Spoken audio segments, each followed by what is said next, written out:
प्रभु यीशु के नाम में बाइबल दर्पण में मैं आपका एक बार फिर से हार्दिक स्वागत करता हूं। जब हम उत्पत्ति उसका 1 अध्याय और 14 पद को पढ़ते हैं तो बाइबल हमें बताती है कि चौथा दिन परमेश्वर ने सूर्य, चांद और तारेगणों को बनाया। बहुत सारे लोगों का प्रश्न है कि यदि परमेश्वर चौथा दिन सूर्य और चांद को बनाया तो इससे पहले दिन और रात कैसे हुआ।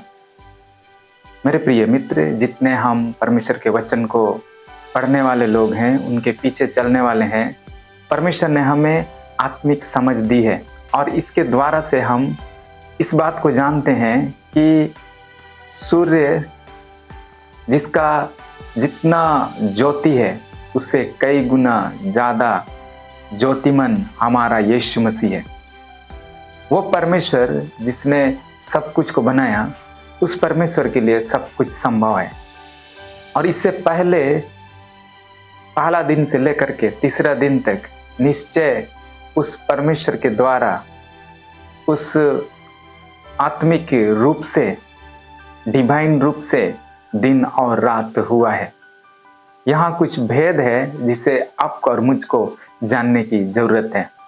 जब हम इस संसार में जीवन जीते हैं तो प्रतिदिन जब हम सुबह उठते हैं तो सूर्य का किरण जब हमारे कमरों में प्रवेश करता है, या तो हम जब बाहर निकलते हैं हम देखते हैं कि ये सुबह हो गया और हम परमेश्वर को धन्यवाद देते हैं कि परमेश्वर ने हमें एक नया दिन को दिखाया है। तो सूर्य के द्वारा ही हम इस पृथ्वी पर अपना दिन को हम गिनते हैं, अपना उम्र को हम गिनते हैं और हम अपने शारीरिक जीवन को चलाते हैं। बाइबल हमें 2 प्रकार का जीवन के विषय बताता है, एक शारीरिक जीवन और एक आत्मिक जीवन। बाइबल जानबूझ करके इस बात को हमें दिखाना चाहता है। पवित्र आत्मा जानबूझ करके इन सारी चीज़ों को उत्पत्ति में प्रकट किया है ताकि हम जान सकें कि शारीरिक जीवन सिर्फ नहीं है लेकिन आत्मिक जीवन है। और परमेश्वर जो आत्मा है उसी से सब कुछ आया है। जितना भी शारीरिक जीवन है जिसको हम देख सकते हैं, भौतिक जीवन जिसको हम छू सकते हैं, ये सारी चीज़ें आत्मिक दुनिया से आई हुई हैं। सबसे पहले आत्मिक दुनिया था और उसी से ही परमेश्वर ने इस भौतिक संसार को बनाया है। जब परमेश्वर ने मनुष्य को बनाया तो मनुष्य के अंदर उसने अपना आत्मा को डाला है। हम मनुष्य शारीरिक रूप में, शरीर में हम भौतिक रूप में हैं, लेकिन हमारे अंदर आत्मा परमेश्वर ने डाल दिया है।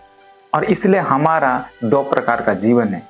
जब यीशु मसीह संसार में थे तो शैतान जब उसके पास प्रलोभन लेके आया, जब यीशु 40 दिन और रात निराहार रहे, उसके बाद शैतान उसके पास आकर के कहा कि यदि तू परमेश्वर का पुत्र है तो कह दे कि ये पत्थर रोटियां बन जाए।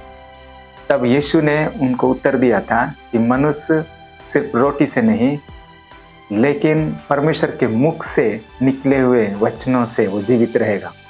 यीशु मसीह साफ तौर से इस बात को वहाँ बताना चाहा कि हमारा सिर्फ शारीरिक जीवन नहीं है कि हम इस पत्थर को हम रोटी में चेंज करें और हम जीवन व्यतीत करें, लेकिन हमारा एक आत्मिक जीवन है जिसका स्रोत परमेश्वर है और वो परमेश्वर का वचन के द्वारा ही हम जीवित रह सकते हैं। और इसलिए शैतान, मैं तुम्हारी बातों को सुन करके ये पत्थर को रोटी में चेंज करने वाला नहीं हूँ, क्योंकि परमेश्वर का मुख से निकला हुआ शब्द से मेरा आत्मिक जीवन चलता है।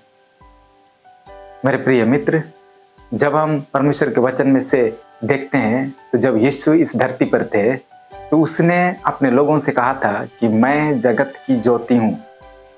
इस जगत की ज्योति भौतिक रूप से सूर्य हो सकता है, भौतिक रूप से चांद हो सकता है, लेकिन आत्मिक रूप से हमारे आत्मिक जीवन को चलाने के लिए जो ज्योति का आवश्यकता है वो ज्योति यीशु मसीह है। और यदि वो यीशु मसीह हमारे जीवन में आता है तो हम भी एक ज्योति बन जाते हैं। और इसलिए यीशु ने कहा है कि तुम जगत की ज्योति हो। बाइबल जब हम पढ़ते हैं मत्ती रचित सुसमाचार और उसका 17 अध्याय 1 पद से आगे जब हम पढ़ते हैं तो यहाँ बाइबल इस प्रकार से बताती है। 6 दिन के बाद यीशु ने पतरस और याकूब और उसके भाई यूहन्ना को साथ लिया और उन्हें एकांत में किसी ऊंचे पहाड़ पर ले गया। एकांत में वो ले गया क्योंकि इस जीवन को बहुत सारे लोग समझ नहीं सकते हैं, और इसलिए जब उसने अपना रूप को परिवर्तन किया, रूपांतरण किया, तो अपने विशेष चेलों को उसने ऊंचे पहाड़ पर ले गया, एकांत पर ले गया, ताकि वे कुछ चीज़ों को समझ सकें। वहाँ उनके सामने उसका रूपांतरण हुआ और उसका मुंह सूर्य के समान चमका और उसका वस्त्र ज्योति के समान उजला हो गया। हम जानते हैं यीशु मसीह स्वयं परमेश्वर हैं। कुछ समय के लिए उसने अपनी महिमा को छिपा करके रखा। उसने मनुष्य की समानता में आया ताकि हम मनुष्य को बचा सके। वो आदि अनंत काल से है। जब इस धरती पर थे तो उसने अपने चेलों को एक विशेष अवसर पर 3 चेलों को, पतरस, याकूब और यूहन्ना को ऊंचे पहाड़ पर ले जाकर अपना वास्तविक रूप को जब दिखाया तो बाइबल बताती है कि सूर्य के समान उसका मुंह चमका। उसका जो चेहरा था सूर्य के समान चमका। इतना वो ज्योतिमान था उसका चेहरा कि जो राइटर है मत्ती, उसने लिखा कि सूर्य के समान वो चमकने लगा। मेरे प्रिय मित्र, इस संसार में सबसे बड़ी ज्योति जो हमारे ग्रह के निकट है सूर्य, लेकिन बाइबल हमें एक और भी उससे बड़ी ज्योति के विषय में बताती है जो हमारे आत्मिक जीवन को चलाता है। वो है यीशु मसीह। क्या उसके द्वारा से आपका जीवन चलता है? क्या आप प्रतिदिन उसकी उपस्थिति को ढूंढते हैं? क्या आप अपने जीवन में अनुमति देते हैं कि उसका रोशनी आपके जीवन में आए? हम इस शारीरिक जीवन को तो जी रहे हैं, हम अपने उम्र को तो गिनते हैं, लेकिन हमारा आत्मिक जीवन बढ़ रहा है या नहीं? क्या हम इस बात को परखते हैं? इस आत्मिक जीवन का जो ज्योति है वो यीशु मसीह है और उसके द्वारा से हमारा आत्मिक जीवन चलता है। मेरे प्रिय मित्र, बाइबल हमें बताती है प्रेरितों उसका 22 अध्याय और उसका 6 पद में, यहाँ पौलुस अपना टेस्टिमनी को, अपना गवाही को वो लोगों को बताता है। और उसी का शब्द में बाइबल क्या बताती है, जब मैं चलते चलते दमिश्क के निकट पहुंचा तो ऐसा हुआ कि दोपहर के लगभग एकाएक एक बड़ी ज्योति आकाश से मेरे चारों ओर चमकी। ये उस समय के विषय में बाइबल बताती है जब पौलुस यीशु मसीह में नहीं था।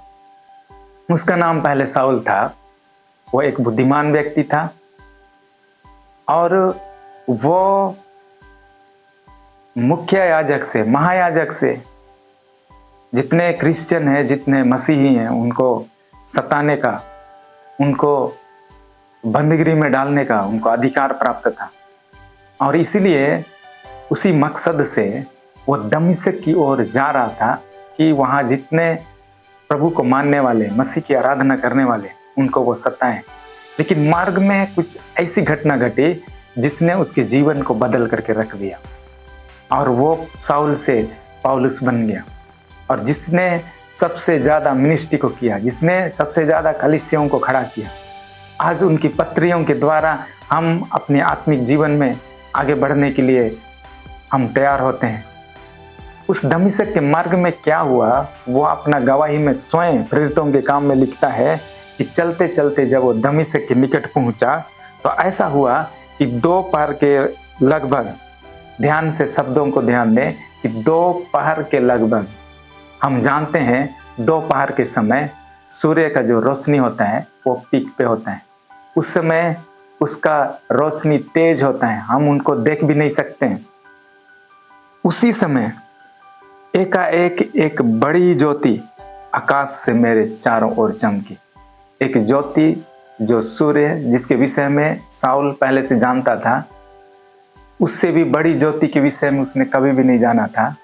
उस मार्ग पर ऐसा घटना घटा कि एक बड़ी ज्योति उसके चारों ओर चमका और वो गिर पड़ा। जब उसने चिल्लाया कि तू कौन है, तो आवाज आया कि मैं यीशु हूं। इससे पहले उसने कहा था, हे साउल तू मुझे क्यों सताता है। साउल उनको पूछा कि तू कौन है, तो आंसर आया था, मैं यीशु हूँ जिसे तू सताता है। और उसकी जो आंखें हैं वो देख नहीं पाई, वो 3 दिन तक वो अंधा सा रहा और उसके बाद से उसका जीवन बदल गया। ये बड़ी ज्योति जब उसकी जिंदगी में चमका था तो उसके जिंदगी को ये बदल करके रख दिया। उसके बाद उसका मकसद बदल गया, उसके जीने का ढंग बदल गया और वो एक प्रभु का एक महान सेवक, एक महान प्रेरित के रूप में खड़ा हुआ। ये बड़ी ज्योति जब आपके व्यक्तिगत जीवन में चमकता है, ये आपके जीवन को बदल देता है। सूर्य की रोशनी जब चमकती है, ये हमारे भौतिक जीवन को चलाने के लिए।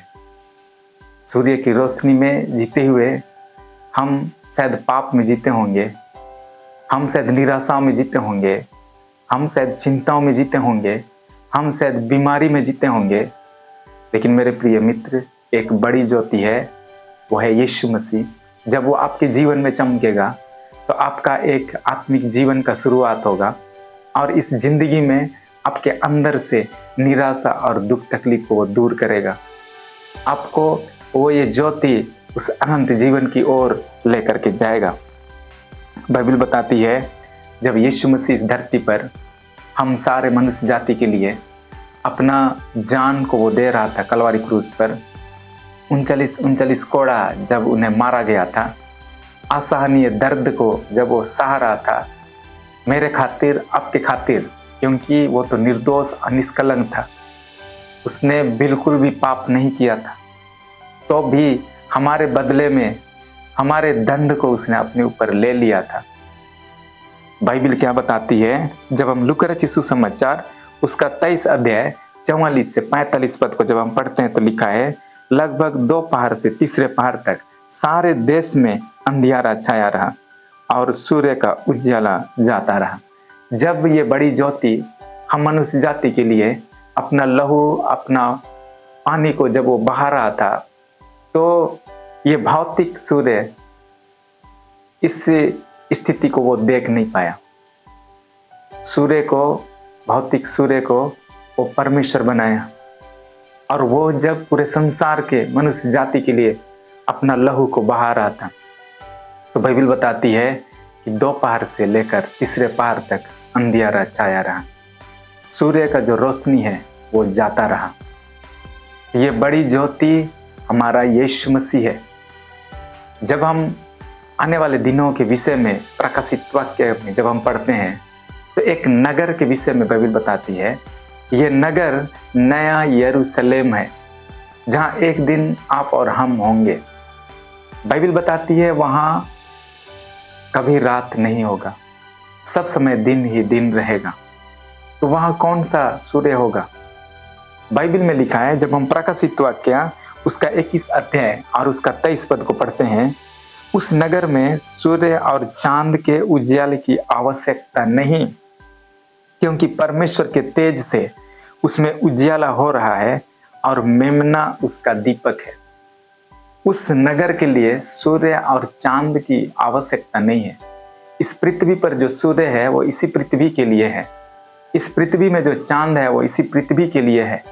हम जिस नए यरूशलेम में जाने के लिए तैयार हो रहे हैं, उस नए नगर में जाने के लिए जब हम तैयार हो रहे हैं, तो वहाँ का जो दीपक है वो मेमना है, उसी के द्वारा से वहाँ ज्योति चमकता है, उजियाला रहता है। उस जगह में जाने के लिए आपको उस उजियाला को आज जानने की आवश्यकता है, उस परमेश्वर को आज जानने की आवश्यकता है जो आपको, आपके आत्मा को ज्योतिमान करता है। मेरे प्रिय मित्र, हम भौतिक रूप से तो प्रतिदिन अपने अपने कार्यक्रम बनाकर हम जीवन जीते हैं, अपने कामों में हम व्यस्त रहते हैं, शरीर के लिए हम आंसू बहाते हैं, शरीर के लिए हम पसीना बहाते हैं, लेकिन क्या उस ज्योति में अर्थात यीशु की ज्योति में आप जीने वाले हैं? क्या प्रतिदिन आप उसकी ज्योति में चलने वाले हैं? उसका ज्योति हमारे जीवन में अंधियारा को दूर करता है, वो हमें पाप से छुड़ाता है, हमें वो पवित्रता के मार्ग में हमें लिए चलता है। क्या आप उसकी ज्योति में रहना चाहते हैं? क्या आप उसे अपना ज्योति स्वीकार करना चाहते हैं? वो आपके दुनिया में आना चाहता है, वो आपके जीवन में एक ज्योति लेकर के आना चाहता है। जब आप इस संदेश को सुन रहे हैं, आप अपने मन को, अपने दिल के दरवाजे को उनके लिए खोल दीजिए। आपके दिल में उसकी रोशनी आएगी। आपको पता है, जब नूह को परमेश्वर ने जहाज बनाने के लिए कहा था, तो उस जहाज में सिर्फ एक ही खिड़की था, और वो भी बहुत हाइट पर था, जहाँ से सिर्फ सूर्य की रोशनी आनी थी। भौतिक तौर से वहाँ सूर्य की रोशनी आती थी। इसी तरह से जब आत्मिक रीति से हम अपने जीवन के जहाज को तैयार करते हैं, तो इसमें भी रोशनी आने के लिए हमें एक खिड़की रखना है और प्रतिदिन उस रोशनी का इंतज़ार करना है, जहाँ से परमेश्वर की ज्योति हमारे मन मस्तिष्क में, हमारे हृदय और आत्मा में आएगा। जब उसकी रोशनी आएगी तो हमें रास्ता दिखाई देगा, और हम पाप में ना चलकर हम पवित्रता में जीवन व्यतीत करेंगे, और हम सीधा मार्ग में चलेंगे, और एक दिन इसी पवित्र नगर में हम पहुंच पाएंगे जहां परमेश्वर का नगर है, जहां मेमना एक दीपक है, और वहां हम सदा काल के लिए जिएंगे। परमेश्वर आपको बहुत आशीष दे। यदि आपको इस संदेश के द्वारा आशीष मिला है और इसी तरह का संदेश आप लगातार, इसी तरह का सत्य का वचन को हर दिन आप सुनना चाहते हैं, तो ज़रूर इस चैनल को सब्सक्राइब करें, ताकि हर वीडियो का नोटिफिकेशन आप तक पहुंच सके। परमेश्वर आपको आशीष देने पाए। आमीन।